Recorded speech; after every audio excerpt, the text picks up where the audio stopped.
Isang mapagpala at magandang araw sa ating lahat. I am Brother Hansel and welcome to Kaban ng Salita. Andito tayo ngayon sa St. Paul's Kabanatuan. At kung alam nyo, ngayon ay pinagdiriwang ng ating simbahan ang National Bible Week. Paano ba ito nangyari? Dahil nung third Sunday of the month of January ay pinagdiriwang natin ang National or Sunday of the Word of God.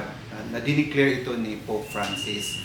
Pero this coming Sunday, ang ating gobyerno ay nag-declare ng Sunday na ito as National Bible Sunday. So, sa isang linggong ito, pinagdiriwang natin ang National Bible Week or the Week of the Word of God. Kaya kami dito sa St. Paul's, we wish to celebrate this holy and blessed week by giving you kwarta o kaban ng aming kaban ng salita. And we wish to welcome our seminarians from Maria Assumpta Seminary at of course ang ating St. Paul staff to present to you kwarta o kaban. Let's watch it. Isang mapagpala at magandang araw sa inyong lahat.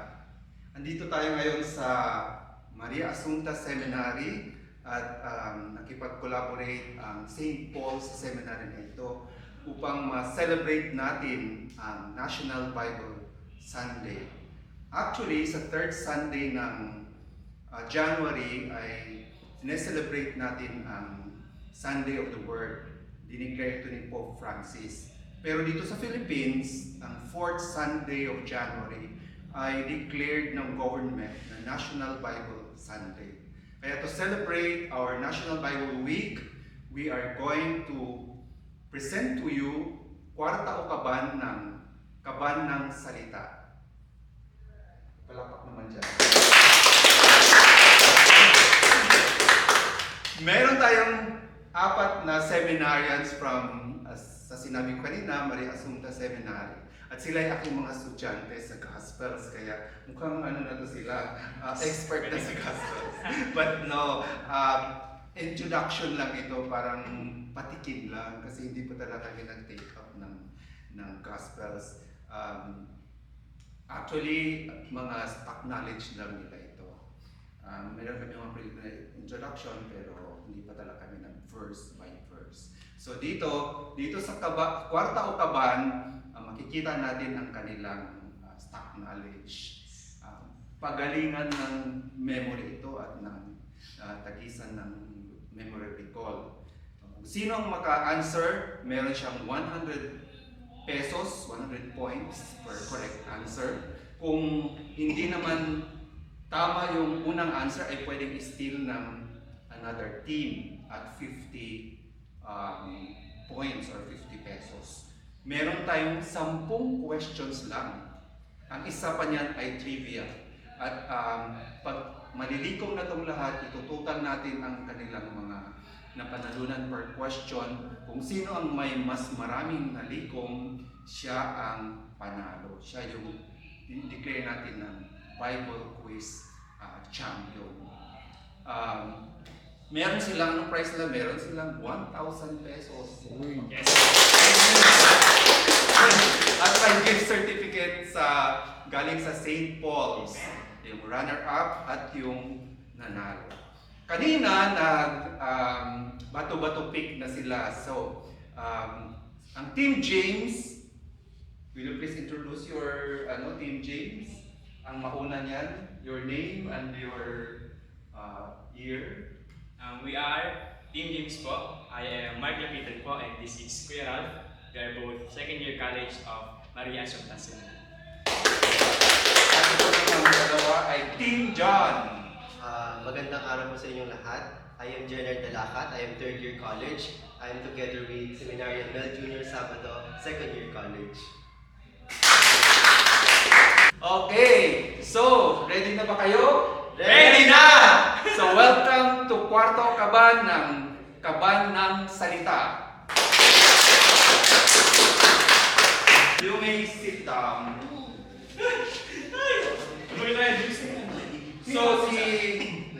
So So bago natin simulan ang 9 questions, uunahin ko munang basahin ang trivia questions for our viewers. What canticle in Luke echoes the song of Hannah in the book of 1 Samuel? So if you know, write down on our comment section and please like and subscribe to our YouTube channel. Magiging ma-upload lang ito sa Facebook by Tuesdays, pero kailangan namin i-upload sa YouTube. So uulitin ko yung ating trivia question. What canticle in Luke echoes the song of Hannah in the book of 1 Samuel? Are you ready? Ready! Let's have your first contestant from Team James.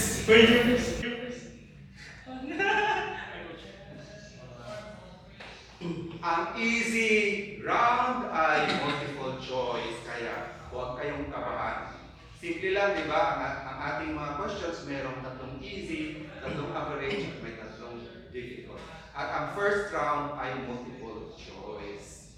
Number 1. Where did Zechariah enter in temple to burn incense? Where did Zechariah enter in the temple to burn incense? A.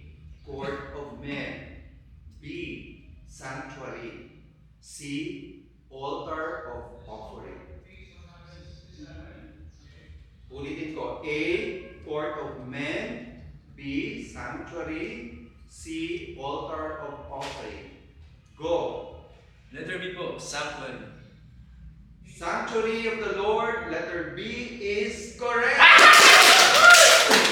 That's from Luke 1 verse 9. So you get 100 pesos. Pumasay po eh. So dahil ang Team James ay nakatama, sila pa rin ang next question.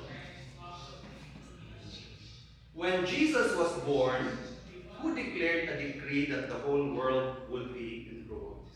When Jesus was born, who declared a decree that the whole world would be enrolled? A. Caesar Julius or Julius Caesar. B. Caesar Augustus or Augustus Caesar. C. Caesar Flavianus or Flavianus Caesar. Letter B po, Caesar Augustus po. Caesar Augustus is correct. That's from Luke chapter 2 verse 1. Okay. Sila pa rin ang ang Team James pa rin ang magpapatuloy. Number 3. What feast? Dahil madali lang nilang nakuha yung we will not have a multiple choice. But level up natin. Madali lang din naman ito by memorable. What feast did they celebrate when the boy Jesus was lost in the temple? What feast did they celebrate when the boy Jesus was lost in the temple? It's Feast of Passover po. Feast of Passover is correct! That's from Luke 3, verse 42. So let's go to average. This time, hindi na siya multiple choice. So supply the correct person. Who's who? So still from Team James. And Team John, be ready to see. Who said this to Jesus? Who said this to Jesus? Lord, if you wish, you can make me clean. Lord, if you wish, you can make me clean. 7, 6, 5, 4, 3, 2. A man with leprosy. Go. A man with leprosy po. A man with leprosy. Your answer is correct. Really ba? Correct. That's from Luke 5, verse number 5.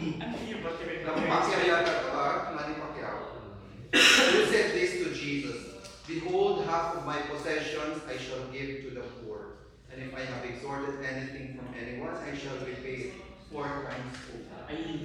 It's Zacchaeus po. Zacchaeus is correct. Luke 19, verse 8. Number 6. Tax collector. Who said this? Are you the only visitor to Jerusalem who does not know of the things that have taken place there in these days? It's Cleopas po. Cleopas is correct. Rutemus. Rutemus. 18. Rutemus. I see. Let's now go to difficult. Last ka. Number 7. In Luke, who first believed of the news of resurrection that the women brought to the disciples? In Luke, who first believed the news of resurrection that the women brought to the disciples? Go. You guess it. Mary Magdalene.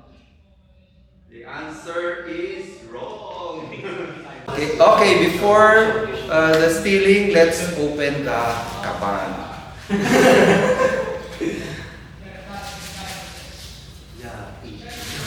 You take a piece of paper. Take that piece of paper and then read it. Enjoy your candy consolation.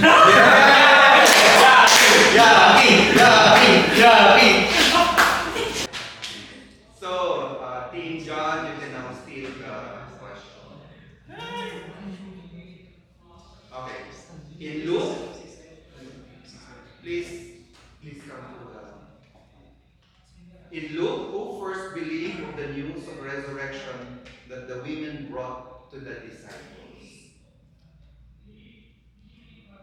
Si Simon Peter po. Simon Peter is correct. That's in Luke 24, verse 12. Next contestant from Team John. Number 8. To whom is the Gospel of Luke written? To whom is the Gospel of Luke written? To Theophilus po. Theophilus is correct. Next. Number 9, the last question. As the Gospel of Luke or his narrative begins in this place, where did the disciples go after the ascension? Which is the place where Luke also ends? May I repeat? As the Gospel of Luke or his narrative begins in this place, where did the disciples go after the ascension? Which is the place where Luke also ends. Go.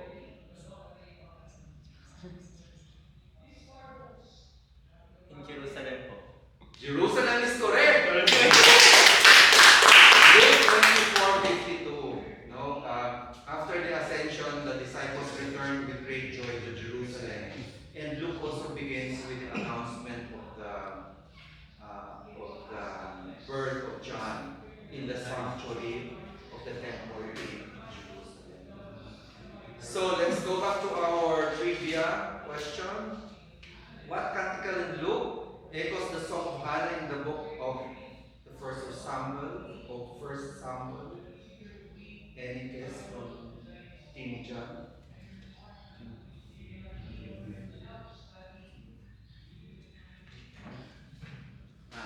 Yes po. Possibly it will be the Canticle of Mary. Canticle of Mary is correct. And so we will give them a bonus of 100 pesos. Please receive your bonus. Aba, walang kumain na. Now, ang awarding ceremonies on yung Bible Olympics quiz. Our winners, ang Team John has gathered 350 pesos kasi meron pa silang isang bonus from the trivia question.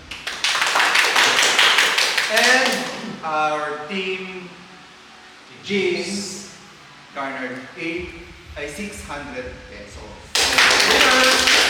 Steve James. Congratulations. Before that, ang gift certificate para sa ating runner-up. Of course. Wow, Hindi certificate! sila owing 500 peso gift certificate from Steve. Thank you naman kayo sa aming ating sponsor. Thank you po, St. Paul's, especially Brother Mapayo, for our gift certificate. Thank you so much po. And Steve James, our champion. Yes! Woo! Picture first. Dahil yung nga po pala sa napanood po namin, bihira lang po kami makatanggap ng ganito. It's a privilege po. It's a pleasure for us to receive this kind of blessings, grace. Thank you po from St. Paul and to Brother Mapayo po and to my beloved classmates in studying the Four Gospels po. Thank you so Thank you po. much. Thank you so much, seminarians from Maria Assumpta Seminary, seminarians Jenard, Mark, Ralph, and Mel. And thank you so much, Maria Assumpta Seminary, for collaborating with St. Paul's Cabanatuan. We also thank Haylin for our 2 cameras and our 1 video switcher. And also we thank Biblos for your continual support morally and spiritually and materially. This is Brother Hans, and see you next time, all for the gospel.